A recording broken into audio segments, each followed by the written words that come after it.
Recording in progress. Om Shanti. सुनते हैं इसकी मीठी मुरली मीठे बाप दादा से। बाबा कह रहे हैं, मीठे बच्चे, ज्ञान सागर बाप तुम्हें रत्नों की थालियां भर भर कर देते हैं। जितना चाहे अपनी झोली भरो, सब फिक्रातों से फारिग हो जाओ। न जितना हमारे अंदर ज्ञान भर जाएगा, उतना सारा फिक्र खत्म हो जाएगा, परेशानी चिंता कुछ नहीं रहेगी। प्रश्न है, ज्ञान मार्ग की कौन सी बात भक्ति मार्ग में भी पसंद करते हैं? स्वच्छता। जैसे ज्ञान मार्ग में तुम बच्चे स्वच्छ बनते हो ना, तो कहते हैं कि सुबह योग किया, आत्मा स्वच्छ हुई, उसके बाद शरीर को भी स्वच्छ कर लेना चाहिए, फिर मुरली सुनना चाहिए। क्योंकि हम क्या सुन रहे हैं? सत्यनारायण की कथा सुन रहे हैं, हम अमरनाथ की कथा सुन रहे हैं ना, हम गीता ज्ञान सुन रहे हैं। गीता ज्ञान सुनाने वाला स्वयं परमपिता परमात्मा है। तो उनके सामने आए तो हम स्वच्छ होकर आए, तो वो भक्त भी हमारे मंदिर में स्वच्छ होकर आएंगे। नहीं तो वो भी क्या होंगे, ऐसे ही खा पी करके फिर आएंगे प्रसाद चढ़ाने, पूजा करने दोपहर को। अगर हम जो मेंटेन करेंगे वही हमको मिलेगा भक्ति मार्ग में। तो इसीलिए बहुत बहुत करके भी, कैसे भी करके भी ये अपने लिए बनाना है कि हम भी जब ज्ञान में बैठे सुनने तो स्वच्छ होकर बैठे। क्योंकि ब्रह्मा बाबा इतना फॉलो किए, तब उनका देखिए कृष्ण का हर कुछ होता है, सोने से लेकर उठने तक हर नियम मर्यादा का पालन किए, एकदम स्वच्छता, हर चीज में स्वच्छता, हर चीज में नियम मर्यादा। तो उनका भी सोने सुबह उठने से लेकर रात सोने तक का दर्शन होता है, मुंह धोने तक का दर्शन होता है। दातुन करते हैं ना, कृष्ण को दातुन कराया जाता है, तो सब आते हैं दर्शन करने के लिए। तो ज्ञान मार्ग में तुम बच्चे स्वच्छ बनते हो, बाप तुम्हारे मैले कपड़ों को स्वच्छ बनाने आया है ना। आत्मा का कपड़ा है ये शरीर। बाबा हमको हमारे इन शरीर रूपी कपड़ों को स्वच्छ बनाने आया। आत्मा जब स्वच्छ अर्थात पावन बन जाती है, तब घर में जाने के उड़ने के पंख लग जाते हैं। भक्ति में भी स्वच्छता को बहुत पसंद करते हैं। स्वच्छ बनने के लिए गंगा में जाकर स्नान करते हैं, लेकिन पानी से आत्मा स्वच्छ नहीं बन सकती ना। अब तो पानी, उस पानी से शरीर भी स्वच्छ नहीं बनता। ओम शांति। मीठे बच्चे, मीठे मीठे बच्चे, तुम्हें याद की यात्रा को भूलना नहीं है। सुबह को जैसे प्रैक्टिस करते हो, उसमें वाणी नहीं चलती है, क्योंकि वह है निर्वाण धाम में जाने की युक्ति। पावन बनने के सिवाय तुम बच्चे जा नहीं सकते, उड़ नहीं सकते। हम बिना पावन बने धरती को छोड़ ही नहीं सकते। यह भी समझते हो, सत्युग जब होता है तो कितनी ढेर आत्माएं उड़कर जाती हैं। अभी तो कितनी करोड़ है, तो रहना तो हम 9,16,108 आत्माओं को ही यहाँ रहना है। बाकी सारी आत्माएं ऊपर चली जानी है। तभी कितना, 500-600 करोड़, उसमें से 9 लाख रहेगी, तो कितना करोड़ चले गए, उतना ही लगभग थोड़ा सा रह गई। वहां सतयुग में जाकर कुछ लाख बचेंगे, बाकी सब उड़ जाते हैं। जरूर कोई तो आकर पंख देते हैं ना। इस याद की यात्रा से ही आत्मा पवित्र हो जाती है। इनके सिवा और कोई उपाय है नहीं पावन होने का। पतित पावन भी एक बाप को ही कहते हैं, फिर कोई ईश्वर कहते, परमात्मा कहते, भगवान कहते हैं। है तो अनेक, है तो एक, अनेक नहीं। बाप सबका एक है। लौकिक बाप सबका अपना अपना होता है, बाकी पारलौकिक तो सबका एक ही है। वह जब आते हैं तो सबको सुख देकर जाते हैं।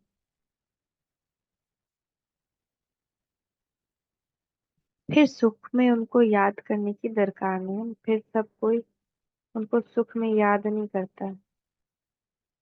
सुख में, दुख में सुमिरन सब करता है, सुख में कोई नहीं करता। तो इसीलिए फिर दुख आ जाता है। तो फिर सुख में उनकी दर वो अभी पास्ट हो गया ना। अब बाप बैठ पास्ट प्रेजेंट फ्यूचर का राज समझाते हैं। चार का पास्ट प्रेजेंट फ्यूचर भी है।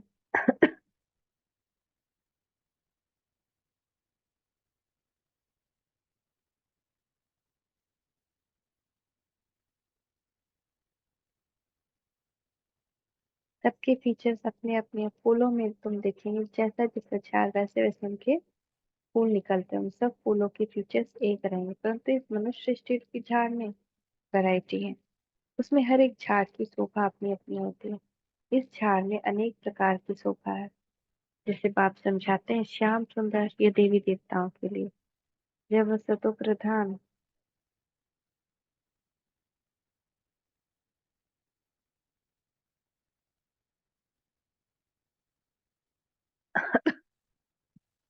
जब वह सतो प्रधान से तमो प्रधान बनते हैं तो वही से सुंदर से श्याम बनते हैं। ऐसे श्याम से सुंदर और कोई धर्म में नहीं बनते हैं। उन्हों के फीचर्स भी देखो, जापानियों के फीचर्स, यूरोपियंस के फीचर्स, चीनियों के फीचर्स। तो बाबा कह रहे हैं ना कि हमारे जैसा संस्कार होता है ना वैसे हमारे फीचर्स होते हैं, चेहरा वैसा हो जाता है। तो इसीलिए बाबा कहते हैं कि अपने अंदर को साफ रखो तो तुम्हारा चेहरा भी क्या होगा, खुश रहेगा, खुशनुमा रहेगा। खुशनुमा चेहरा सेवा करता है। कल भी बाबा ने कहा था कि दो ट्विंस, ट्विंस भी है तो दोनों सेम नहीं हो सकता, कुछ ना कुछ डिफरेंट होगा, क्योंकि किसी के संस्कार सेम नहीं हो सकते। संस्कार सेम हो गए तो सारे के सारे के फीचर्स सेम हो जाएंगे। ये कितना बड़ा राज का बात बाबा बताया, किसी को नहीं पता है ये। ना इंडिया वालों के फीचर्स बदली होते जाते हैं, पहले हमारे इंडिया के कैसे थे, फिर अब कैसे, फिर कैसे हो गए। उन्हों के लिए श्याम सुंदर का गायन, और कोई धर्म के लिए नहीं। जापानीज जैसे थे वैसे हैं, चाइनीज जैसे थे वैसे हैं, और यूरोपियंस जैसे थे वैसे हैं। सिर्फ हमारे में ही फीचर्स बहुत बदल जाते हैं। बहुत पवित्र से बहुत अपवित्र हम ही हो जाते हैं। ये मनुष्य सृष्टि का झाड़ है, वैरायटी धर्म है। वह सब नंबरवार कैसे आते हैं, यह नॉलेज तुमको अभी मिलती है। ये कोई और कोई ये बात समझा न सके। ये कल्प है 5,000 वर्ष का। इसको वृक्ष कहो या दुनिया कहो, आधा में है भक्ति जिसको रावण राज्य कहा जाता है। 5 विकारों का राज्य चलता है। काम चिता पर चढ़कर पतित सावरे बन जाते हैं। रावण संप्रदाय वालों की चलन और दैवी संप्रदाय वालों की चलन, रात दिन का फर्क है। हम अपने अंदर ही देखें, हम कैसे थे, हम फिर अभी कैसे हो रहे हैं। अभी और अच्छा होना है तो दैवी पूरा देवता बन जाएंगे, फिर हमारी चलन ही कैसी होगी। कोई गाली भी देगा तो हम मुस्कुराएंगे। देवता ऐसे ही होते हैं ना, मंदिर के सामने किसी का मुराद पूरा नहीं होता कर बहुत सुनाता है ना, तुमको तो हम इतना किए, तुमको तो हम इतना किए, लेकिन तुम क्या किए, कुछ नहीं। और देवता की प्रतिमा क्या करती है, मुस्कुराते रहती है। तो हमको वैसा बनना है चैतन्य में, तभी जड़ में भी हमारी ऐसी महिमा होगी। तो मनुष्य उन्हों की महिमा गाते हैं, अपनी को नीच पापी कहते हैं। अनेक प्रकार के मनुष्य हैं। भक्ति तो तुमने बहुत की, क्योंकि भक्ति पहले पहले हम ही करते हैं ना। पुनर्जन्म लेते लेते भक्ति करते आओ। पहले होती है अव्यभिचारी भक्ति। एक की भक्ति पहले पहले शुरू करते हैं। पहले की कैसी भक्ति होती है, पहले शिव की सब भक्ति करते हैं न, फिर राम को दिखाया है शिव की भक्ति करते हुए, और इधर शंकर को दिखाया है शिव की भक्ति करते। फिर पार्वती शंकर की पूजा करती है, और राम का कोई और भक्त बनता है। उसके बाद गणेश शिव शंकर की पूजा शुरू करते हैं, और वो जो गुरु राम की पूजा करता था उसका शिष्य उसकी पूजा करना शुरू कर देता है। फिर इधर गणेश की पूजा कोई गुरु शुरू कर देता है, फिर उस गुरु की पूजा उसके शिष्य शुरू कर देता है। तो कैसे भक्ति में भी गिरते आए हैं। पहले होती है अव्यभिचारी भक्ति। एक ही भक्ति पहले पहले शुरू करते हैं, फिर व्यभिचारी हो जाती है। फिर जब किसी को पता ही नहीं चला कि भगवान कौन है, तो सबको घर में रख लिया, ये भी पूजो, ये भी पूजो, ये भी पूजो। सबको रख लिया, उसको सब एक परिवार ही बना दिया। इसका नाती, इसका पोता है, इसका बेटा है, इसका बेटी। अंत में फिर बिल्कुल ही व्यभिचारी बन जाती है, करप्टेड हो जाती है भक्ति भी। तब बाप आकर अव्यभिचारी ज्ञान देते हैं, जिस ज्ञान से सद्गति होती है। इसका जब तक पता नहीं, तो भक्ति के ही घमंड में रहते हैं। ये पता नहीं है कि ज्ञान का सागर एक ही परमात्मा है। भक्ति में कितने वेद शास्त्र याद कर जवानी सुनाते हैं, ये सब भक्ति का विस्तार है, भक्ति की शोभा है ना। ड्रामा, ड्रामा सुंदर भी तो यही लगता है ना, कि ड्रामा को देखिए अगर, कितना सुंदर ड्रामा है। इसमें कितना वैरायटी वैरायटी का रोल है, भक्ति भी है तो ज्ञान भी है। भक्ति में भी शोभा है ना कुछ भक्ति की। तो बाप कहते हैं, मृग तृष्णा समान शोभा है, होता बात उसे मिलता कुछ नहीं।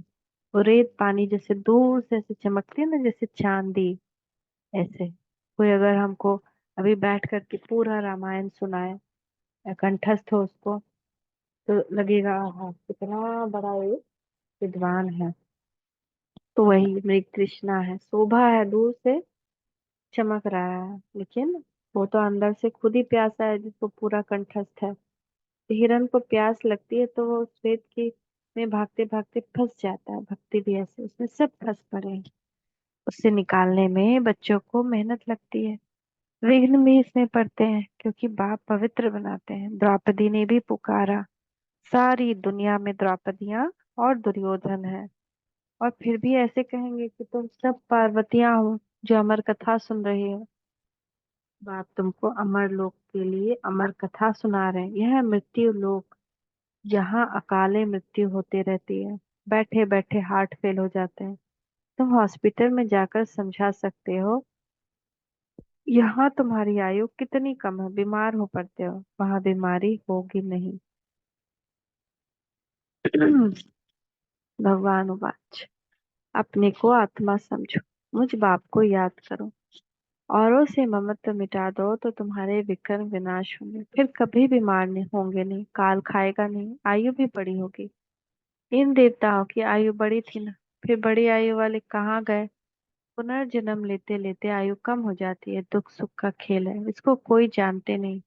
मेले मलाखरे आदि कितने होते हैं, कुंभ के मेले में कितने लोग स्नान करने के लिए जाकर इकट्ठे होते हैं, परंतु फायदा कुछ भी नहीं। रोज तुम स्नान करते हो, पानी तो सब जगह सागर से ही आता है। सबसे अच्छा पानी तो कुएं का होता है, नदिया में तो किचड़ा पड़ा रहता है। तो बाबा बताए, नदी सबसे भी अच्छा पानी कुएं का है, चाहे गंगा हो चाहे गोदावरी हो। लेकिन आज नदी में किचड़ा है। कुएं का पानी तो नेचुरल शुद्ध होता है, तो उससे स्नान करना बहुत अच्छा होता है। पहले ये रिवाज थी, अब नदियों का रिवाज पड़ा है। भक्ति मार्ग में भी स्वच्छता को पसंद करते हैं। अब परमात्मा को पुकारते हैं कि हमको आकर स्वच्छ बनाओ। गुरु नानक ने भी परमात्मा की महिमा गाई है कि मूत पलीती कपड़ा धोए।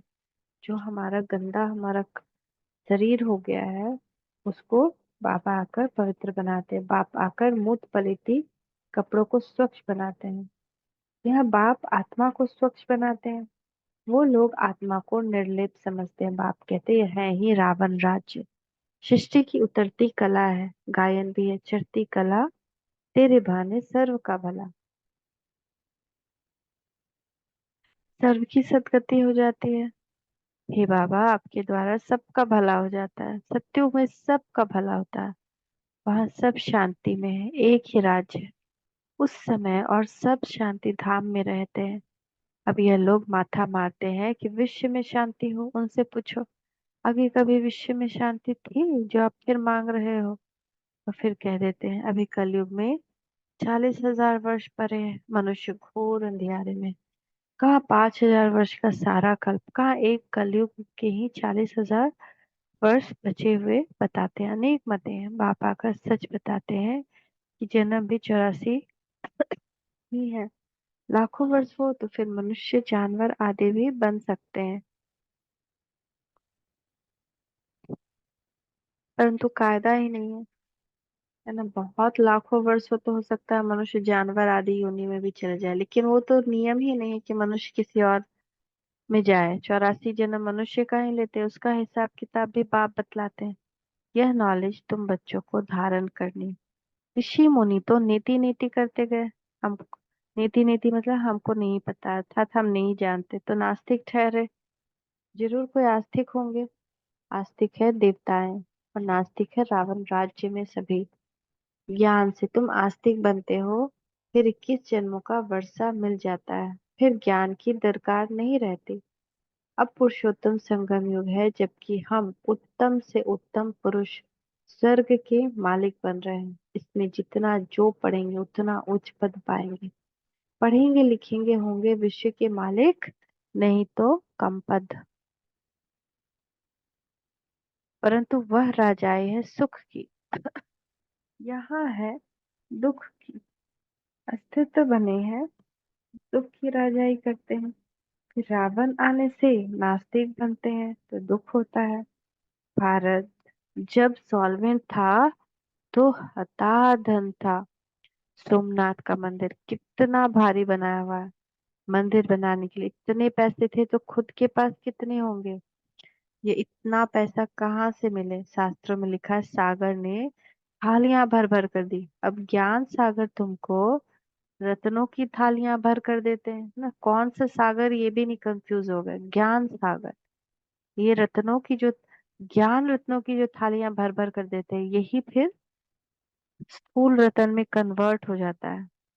जो जितना जैसे कहते हैं ना, दुनिया में ज्ञान जिसके पास जितना, सरस्वती सरस्वती को पकड़ो तो लक्ष्मी पीछे आएंगी। इसका अर्थ ये है अब का ज्ञान का, कि जितना हम इस ज्ञान को धारण करेंगे उतना सतयुग में और आगे के जन्म में धनवान रहेंगे।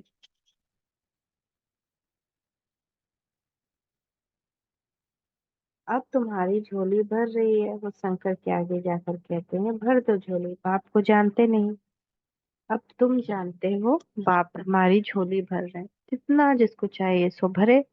जितना अच्छी रीति पढ़ेंगे उतना स्कॉलरशिप मिलेगी। चाहे तो ऊंचते ऊंच डबल सिरताज बनो, चाहे गरीब प्रजा व दास दासी। बहुत है जो फारकती भी देते हैं, ड्रामा में नूंद है। बाप कहते हैं मुझे कोई फिक्र नहीं है, मैं तो फिक्र से फारिग हूँ, तुमको भी बना रहा हूँ। फिक्र से फारिग स्वामी किंदा सतगुरु। उसमें भी फिर है, फिक्र से फारिग स्वामी किंदा सतगुरु। स्वामी जी आपका बाप है, उनको मालिक भी कहते हैं। बाप कहते हैं मैं तुम्हारा बेहद का टीचर भी हूँ। भक्ति मार्ग में तुम अनेक टीचर से अनेक विद्याएं पढ़ते हो। बाप जो तुमको पढ़ाते हैं सबसे न्यारी नॉलेज है। वह है ज्ञान का सागर। जानी जाना हार नहीं कहना। ऐसे बहुत हैं, बहुत कहते हैं आप तो हमारे अंदर को जानते हो। बाप कहते हैं मैं कुछ नहीं जानता हूँ। मैं तो तुम बच्चों को पढ़ाने के लिए आता हूँ। तुम आत्मा अपने तख्त पर विराजमान हो, मैं भी इस तख्त पर बैठा हूँ। आत्मा कितनी छोटी बिंदी है ये कोई जानता ही नहीं। तब बाप कहते पहले आत्मा को समझो फिर बाप को समझेंगे। बाप पहले पहले आत्मा का ज्ञान समझाते हैं, फिर बाप का परिचय देते हैं। भक्ति में शालिग्राम बनाए पूजा कर फिर खल्लास कर देते हैं। शालिग्राम कौन है? हम सब। क्योंकि हम आत्माओं का भी कोई फोटो तो नहीं हो सकता ना, तो शिव का जैसे लिंग बनाते तो हम आत्माओं का शालिग्राम। बाप कहते हैं सब गुड़ियों की पूजा है। जो इन सब बात को अच्छी रीति समझते हैं वह औरों का भी कल्याण करते हैं। बाप भी कल्याणकारी, तो बच्चों को भी बनना है। कोई तो औरों को दलदल से निकालते निकालते खुद फंस मरते हैं, अपवित्र बन पड़ते हैं। अभी तक की कमाई चट कर देते हैं। इसलिए बाप कहते हैं खबरदार रहना। काम चिता पर बैठने से ही तुम काले बन पड़े हो। तुम कहेंगे हम ही गोरे थे, हम ही काले बने, हम ही देवता थे, हम ही नीचे उतरे। नहीं तो 84 जन्म कौन लेते हैं, ये हिसाब बाप समझाते हैं। बच्चों को बहुत मेहनत करनी पड़ती है। आधा कल्प से जो विषय सागर में पड़े हैं उनसे निकालना मौसी का घर नहीं है। अगर कोई थोड़ा भी ज्ञान लेते तो उनका विनाश नहीं होता। यह कथा है ही सत्यनारायण बनने की। फिर प्रजा भी बनती है। थोड़ा समझ कर चले जाते हैं, हो सकता है फिर आकर समझेंगे। आगे चलकर मनुष्य में वैराग्य भी होगा, जैसे शमशान में वैराग्य आता है, बाहर निकले तो खल्लास। तुम भी जब समझाते हो, अच्छा अच्छा करते हो, बाहर गए खल्लास, कहते हैं काम उतार कर आएंगे। बाहर जाने से माया माथा मोड़ लेती है, कोटों में कोई निकलता है। राजाए पद पाना, इसमें मेहनत लगती है। हर एक दिल से पूछो, बेहद के बाप को हम कितना याद करते हैं। कहते हैं, बाप की याद भूल जाती है। अरे अज्ञान काल में कभी ऐसे कहते हैं कि हमको बाप भूल जाता है? बाप कहते हैं, भल कितने भी तूफान आए तुमको हिलना नहीं है। तूफान आएगा, सिर्फ कर्म इंद्रियों से कर्म नहीं करना। कहते हैं, बाबा माया ने जादू लगा दिया। बहुत तूफान आता है, लेकिन उस वक्त एकदम अंदर में शांत हो जाना चाहिए। किस आंख बंद, कान बंद, हाथ बंद, मुंह बंद, सब बंद। अपने अंदर फिर भगवान को याद करना चाहिए, बाबा, मीठे बाबा, मेरे साथी आओ मदद करो। ताकि कर्मेंद्रियों से कोई भी विकर्म हो गया, आंखों से किसी को घूर कर देख लिए, मुख से कोई बोल निकल गया, हाथों से ही कोई काम कर लिए, पैर कहीं चल दिए, तो विकर्म हो जाता है। बाबा कहते हैं, मीठे बच्चे याद करो तो कट निकल निकल जाएगी। आत्मा पर कट चढ़ती है, वह निकलेगी याद से। बाप भी बिंदी, सिवाय बाप की याद के और कोई उपाय नहीं कट उतारने का। कोई और उपाय नहीं है, एक ही उपाय है कि पाप उतरे, बाप की याद। अच्छा, मीठे मीठे सिकी लगे बच्चों प्रति माता पिता बाप दादा का याद कर। Good morning. रूहानी बाप की, रूहानी बच्चों। नमस्ते रूहानी बच्चों की, रूहानी माता पिता बाप दादा को याद प्यार। Good morning. नमस्ते बाबा, नमस्ते, शुक्रिया पापा, शुक्रिया। धारणा के लिए मुख्य सार, कल्याणकारी बाप के हम बच्चे हैं, इसलिए अपना और सबका कल्याण करना है।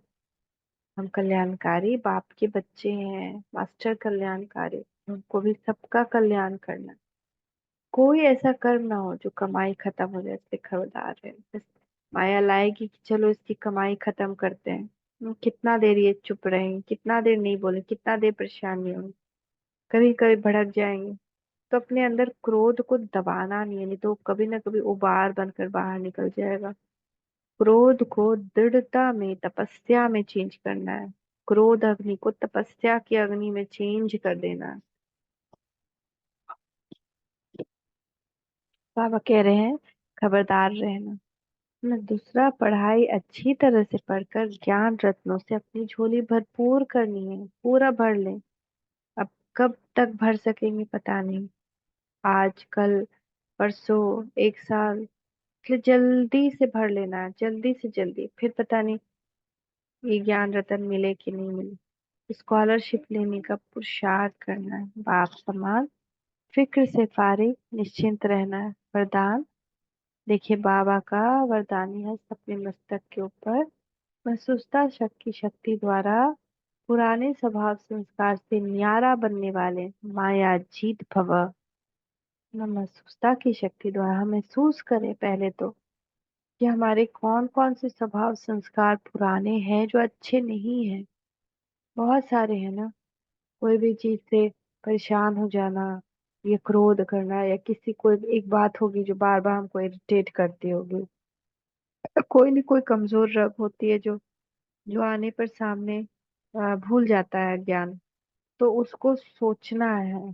जब ये महसूस होगा ना कि हम ये वाले पॉइंट पे ऐसे हो जाते हैं, जब महसूस होगा, तभी हम स्वभाव से संस्कार से न्यारा बन सकते हैं, उस पे काम कर सकते हैं, मायाजीत बन सकते हैं। क्योंकि हमारी जो वीकनेस है ना, उसी वीकनेस से रिलेटेड सिचुएशन आएगी। वो वीकनेस हम खत्म कर दे तो सिचुएशन खत्म हो जाएगी। पुरानी देह के स्वभाव और संस्कार बहुत कड़े, जो मायाजीत बनने में बड़ा विघ्न रूप बनते हैं। स्वभाव संस्कार रूपी सांप खत्म भी हो जाता है, लेकिन लकीर रह जाती है, जो समय आने पर बार बार धोखा देती रहती है। कई बार माया के इतने वशीभूत हो जाते हैं जो रॉन्ग को रॉन्ग भी नहीं समझते, सोचते हैं कि अरे ऐसे कैसे होता है, अब जब ऐसे हो रहा है तो हम तो ऐसे ही होंगे ना। ऐसे सोचकर हम कुछ ना कुछ अपना रीजनिंग देने का कोशिश करते हैं, रॉन्ग को रॉन्ग भी नहीं समझते हैं, परवश हो जाते हैं। इसलिए चेक करो, और महसूसता शक्ति द्वारा पुराने छिपे हुए स्वभाव संस्कार से न्यारे बनो, तब माया जीत बनेगी। मेरे में क्या गलत है, दूसरा कोई पॉइंट करे या उससे हमको समझ में नहीं आएगा। पहले हम खुद ही एकांत में बैठ करके सोचें कि क्या है जो मेरे अंदर रॉन्ग है। कोई बोलना रॉन्ग है, कोई कर्म करना रॉन्ग है, कुछ तो संस्कार होगा ही होगा, नहीं तो जीवन में विघ्न ही नहीं रहेगा। स्लोगन, मेरेपन में अनेक रिश्तों को समाप्त करना ही फरिश्ता बनना है। ये मेरा, वो मेरा, ये मेरेपन के अनेक रिश्तों को समाप्त करना ही फरिश्ता बनना। फरिश्ता यानी किसी से कोई रिश्ता नहीं। ओम शांति, ओम शांति, ओम शांति।